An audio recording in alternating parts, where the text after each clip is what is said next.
Comey was spying on Trump. Well, the reason he was writing the memos was to create a record so that he could destroy No him. American knowingly colluded with the Russians to interfere in our election campaigns. Oh, wait, unless you mean Hillary Clinton. Pardons, prosecutions, and transparency.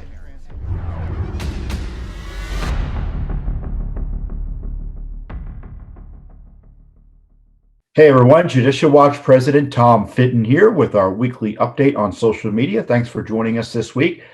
Judicial Watch is doing more than ever to hold the government accountable to the law.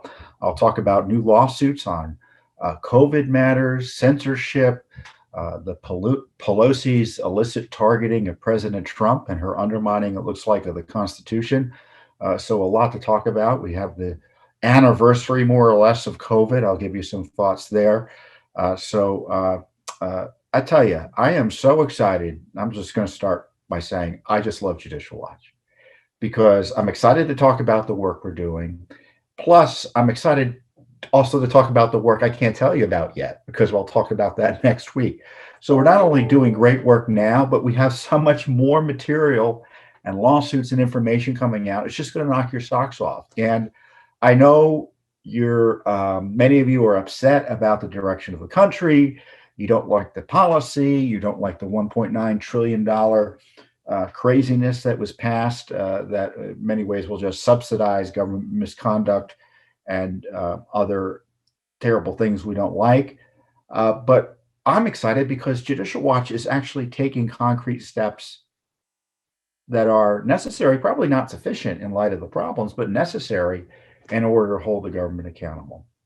But before I get to that, I just want to let you know, I know many of you will notice this. I broke my wrist. I broke my wrist on the ice a few weeks ago. I was walking around with a broken wrist. I finally went to the doctor and got it x-rayed. And not only did I break this wrist, but it was the exact same injury that I had with this arm, where I had broken my wrist on my left hand a few years ago. And I did the exact same injury on my right. So,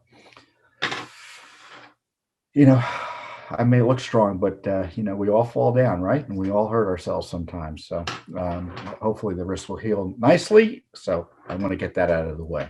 Well, first up, I want to talk about COVID generally.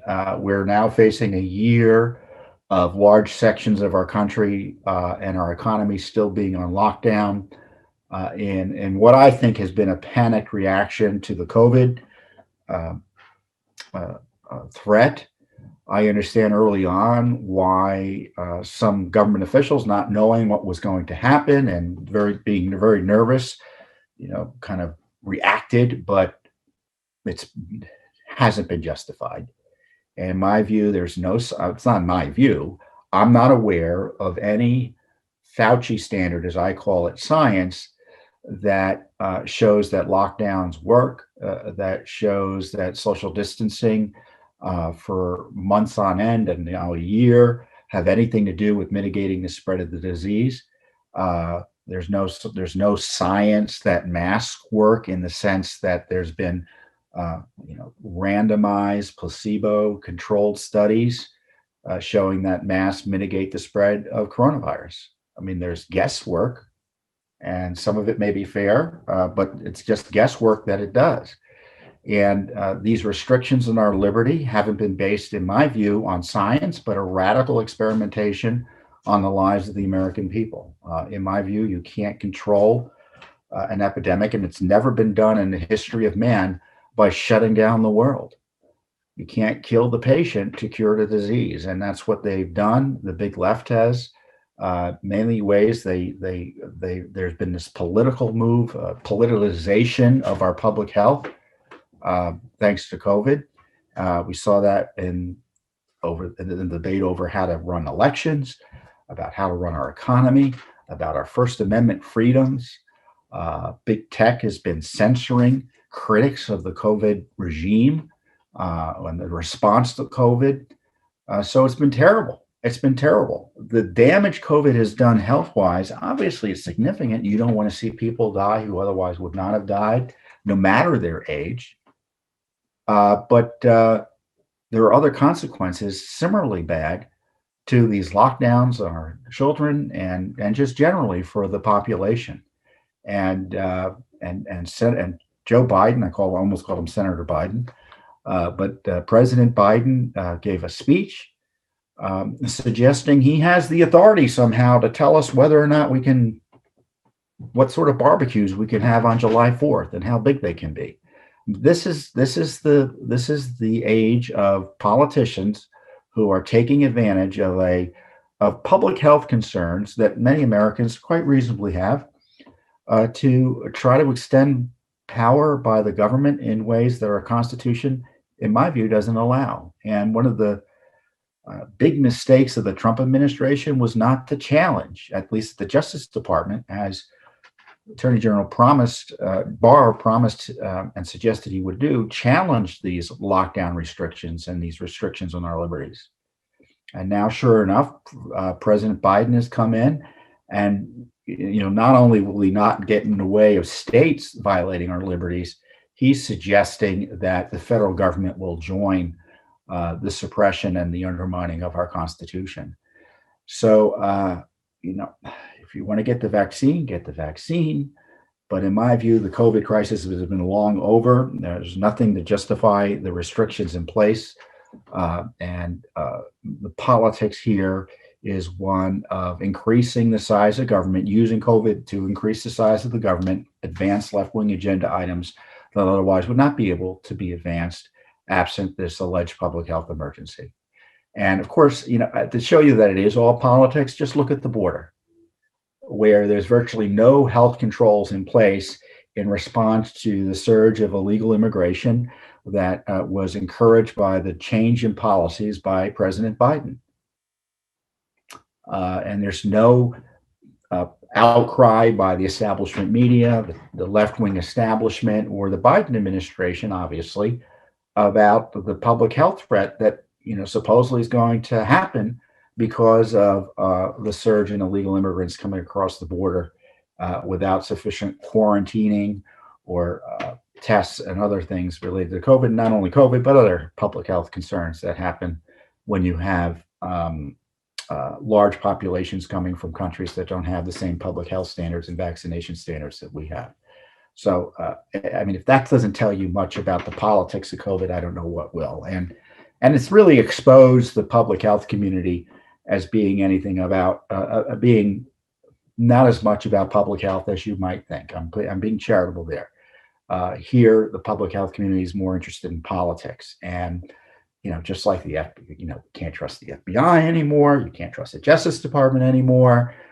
Dr. Fauci has undermined the reputation of officials who are supposed to be advocating for the public health in a neutral way by being as political as he's been. So that wasn't part of Biden's speech. That isn't the type of analysis you'll find in the media, but it's something I believe. And I think COVID has been a disaster, not because of the health impact, which is negative. The disaster has been to our freedoms, to our economy, to our health caused by the restrictions that the government has imposed on us as a result, using COVID as a pretext. Now, one of the big issues with COVID has been, as I said, not necessarily the threat to public health from COVID, but the threat to your freedom as a result of COVID. And one of those has been the suppression of speech as it relates to discussion of the government response and other matters as it ties to COVID. Now, big tech has been suppressing many people as it relates to COVID, and it's political. You're outside the left-wing agenda on COVID, what their agenda items are. You question the lockdowns, you question treatments, you question vaccines, or anything else. You're subject to being suppressed.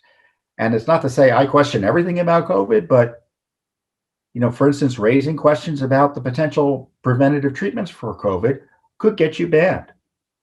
And certainly I've been locked out of Twitter over an innocuous tweet about hydroxychloroquine that had said nothing about COVID. So they're using that as an excuse to target conservatives. And the left has decided that if you object to lockdowns on COVID, you're a terrorist. I'm not exaggerating. And so that's been the justification to suppress your free speech online. So what Judicial Watch has done is we're following up on our suspicion that I think, based on our experience, is going to be borne out, that the government's also working with big tech to suppress dissent on COVID. And we have filed a lawsuit against the Centers for Disease Control about their communications with big tech about COVID. And specifically, we had asked back all the way in September of last year for any and all records of communications between CDC officials and/or employees, and employees, agents, and/or representatives of Google, Facebook, Twitter, Instagram, LinkedIn, and YouTube concerning, regarding, and relating to COVID-19 related content on company platforms. Such records include, but are not limited to, any advice or instruction issued on disinformation related COVID-19. So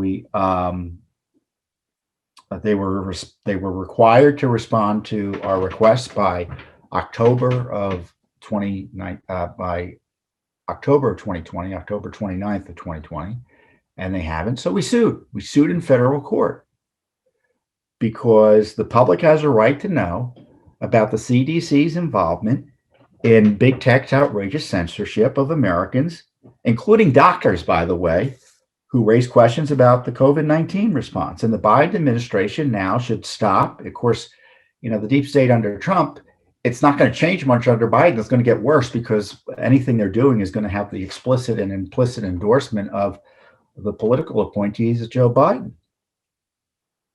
So the Biden administration needs to stop stonewalling the release of the records about any CDC role in suppressing the free speech of Americans. Now, the argument that some have made defending big tech's decision to play doctor by deciding what is and is not credible discussions related to COVID is that it's a private entity. They can do whatever they want. Well, A, it's not technically true. But B, it's probably not actually true in the sense that the government is likely involved. And to me, I think what's going to be exposed is the connection between government officials and big tech suppression, not only on COVID, but other matters as well. And so we want to know whether CDC and big tech were working together to suppress the First Amendment rights of Americans. This is why I love Judicial Watch, because we're trying to figure out and come up with angles to expose the corruption behind big tech censorship.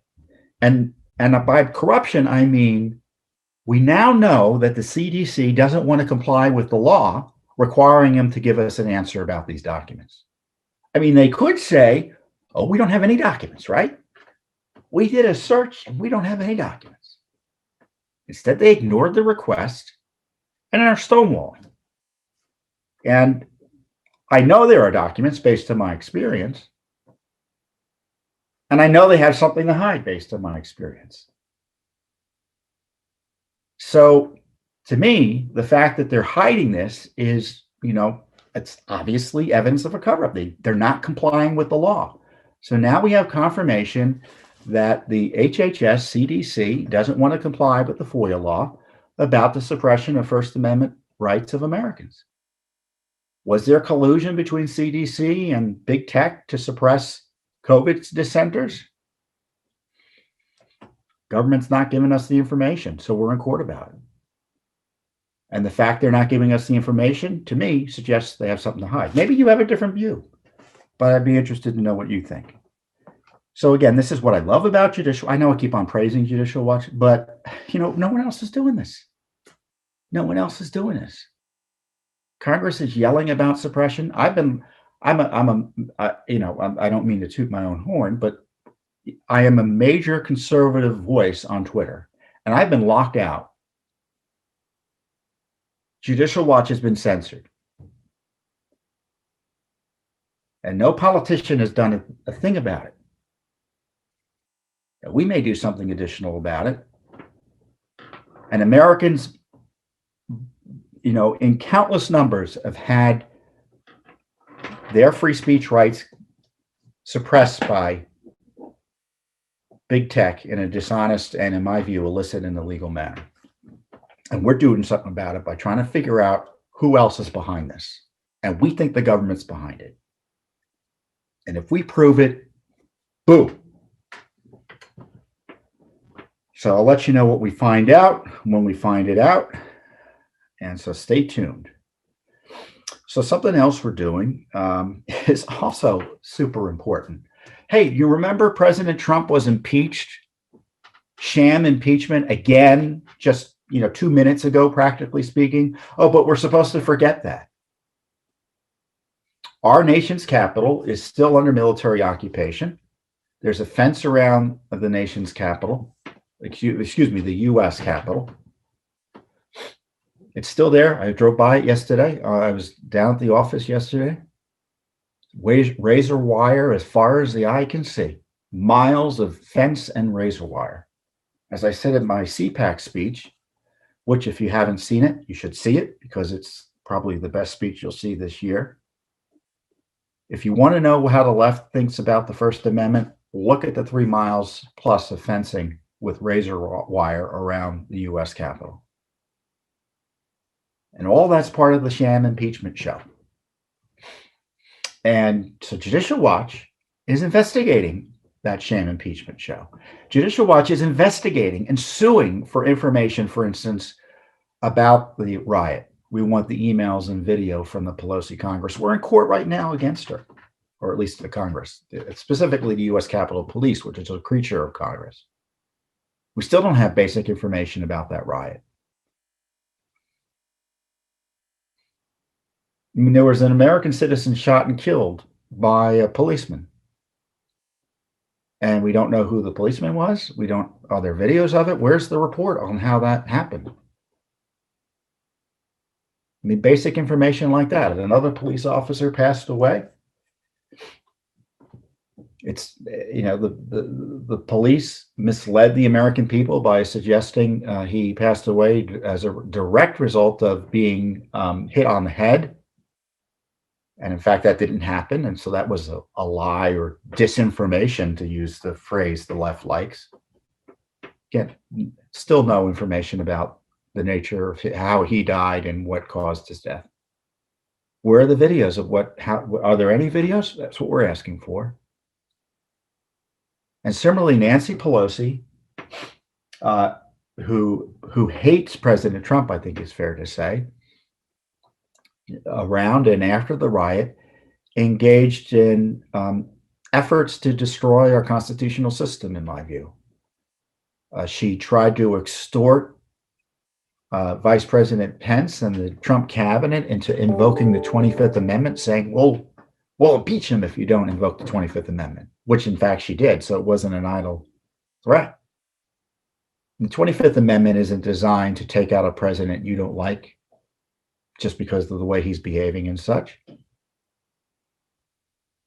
It's designed to remove a president who's unable to perform his duties because of physical or mental capacity issues.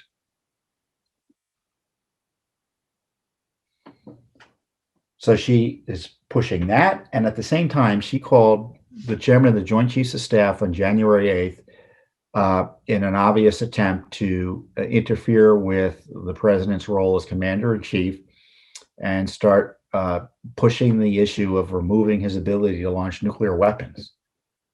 I mean, A, it was just a silly concern, but B, she's the Speaker of the House and she has no business doing that. Wall Street Journal called it the Pelosi coup. But all that happened, right? And there's been zero press interest to what was going on with the military talking to the House Speaker about how the president's constitutional role is supposed to be handled as commander-in-chief. So Judicial Watch asked the Pentagon for records about that call. And specifically on the call, she boasted about this call, so it's not secret, because she boasted about it to her Democratic allies.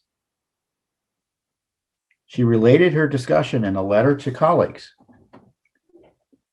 This morning, this morning being January 8th, I spoke to the chairman of the Joint Chiefs of Staff, Mark Milley, to discuss available precautions for preventing an unstable president from initiating military hostilities or accessing the launch codes and ordering a nuclear strike.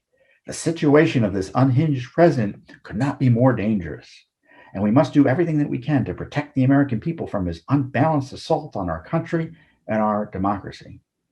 Well, frankly, that whole phone call sounds like it's the result of unbalanced activity by the speaker. It undermines the Constitution and undermines the separation of powers. What does the separation of powers mean? It's the idea that Congress does what Congress does under the Constitution, and they have certain powers that can't be infringed upon improperly. Same for the president. The president's commander in chief. So we asked for any and all records concerning or relating to the telephone call between House Speaker Nancy Pelosi and General Mark Milley on or about January 8th, 2021. This request includes, but is not limited to, any and all transcripts, recordings, and or summaries of the call, as well as any other records produced in preparation for, during, and or pursuant to the call. So how was that call handled? Was there a recording of it? And any other communications she's had with him since November 1st, 2020. And this is the 25th Amendment discussion from that outrageous memo she sent to her Democratic allies, her colleagues. As you know, there is growing momentum around the invocation of the 25th Amendment, which would allow the vice president and majority of the cabinet to remove the president for his incitement of the insurrection and the danger he still poses. Yesterday, Leader Schumer and I placed a call with Vice President Pence, and we still hope to hear from him as soon as possible with a positive answer about whether he and the cabinet will honor their oath to the Constitution and the American people. Well, thankfully, Vice President Pence and his cabinet did honor their oath to the Constitution and the American people by essentially telling Schumer and Pelosi to go jump in a lake. They weren't going to abuse the powers entrusted to them under the Constitution to overturn the Constitution and the will of the people by removing the president under the 25th Amendment improperly. And of course, this isn't the first time the left has tried to use the 25th Amendment to remove Trump. They did it through the Justice Department and the FBI, where they were deep staters and never Trumpers there. Evidently didn't like, we got the documents. Remember Rod Rosenstein and Andrew McCabe talked about invoking the 25th Amendment because they deposed the president. I mean, you think, this is what I love about the left. And I say love in the negative sense of the word.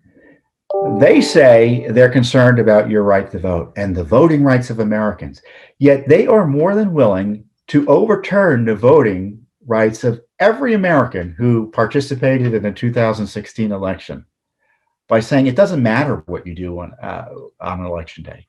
You can pretend that your vote counts, either for or against a politician, because this isn't just about Trump voters. This is about every voter.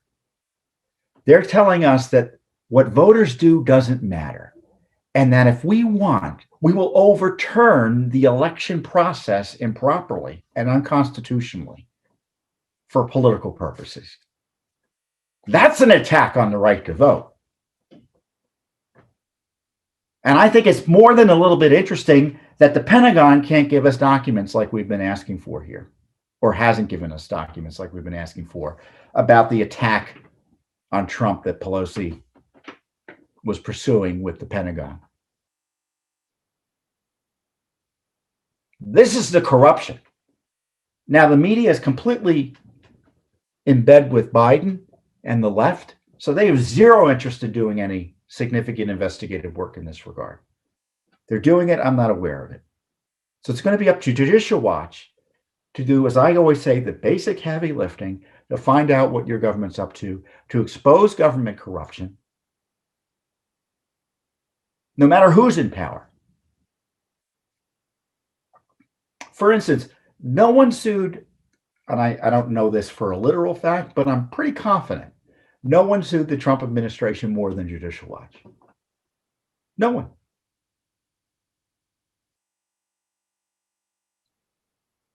And I suspect no one will sue the Biden administration more than Judicial Watch.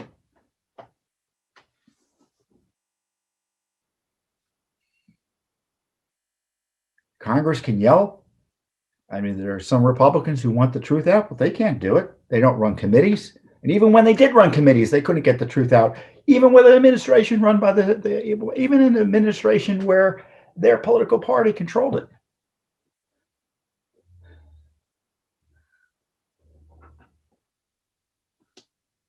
So this is why Judicial Watch, you need, I'm sorry, I'm getting distracted here by a pencil. This is why Judicial Watch deserves your support. Because we ask these questions no matter who's in power, and we hold politicians accountable no matter who they are. So we aim to find out about the sham impeachment and the abuses of power targeting President Trump and anyone who participated in our election process. Our Constitution is under assault, and we think it's important to get as much information as we can so the American people has the information necessary to draw their own conclusions about what Nancy Pelosi did, about what the Pentagon did, and then exercise their rights under the Constitution to either fix issues or do nothing. Who knows? But nothing's going to happen. We're not going to find out anything if Judicial Watch doesn't step up, which is what we're doing. So with that being said, I've got some more news coming out next week about the elections. We're supposed to forget about the 2020 election. I'm not going to forget about it. I call it the maladministration of the elections. That's the most charitable way of putting it. I want to find out what went on. The left tells us we're not allowed to ask any questions, right? Well, that's not that. Sorry, we're going to keep on asking questions. And we've got new information coming out about that as well. So Judicial Watch is, we are excited because we know what to do. And it means going to court, to hold the government accountable. And in this day and age where our Constitution is, well, let me put it this way. Our Republican form of government is tottering. So our work is more essential than ever. And I encourage you to support us if you're not already. And if you are, you should support us more. Because I think you'll find no one in Washington, D.C. or nationally does more to hold corrupt politicians and government accountable to the rule of law than Judicial Watch. And so, I get to come on and talk about it. We've got a great investigative team. We have great lawyers. We got, we're an educational group. So we've got a great team that gets our information out to the American people. And so you're joining our movement. Does as much would do much to help solidify the Constitution as anything else you might do in terms of civic participation. So I encourage you, even if you don't support us, look at our work and then share the information that we have out there. That's a great way to support us as well if you don't want to do it financially. So with that being said, I will see you next week here on the Judicial Watch Weekly Update.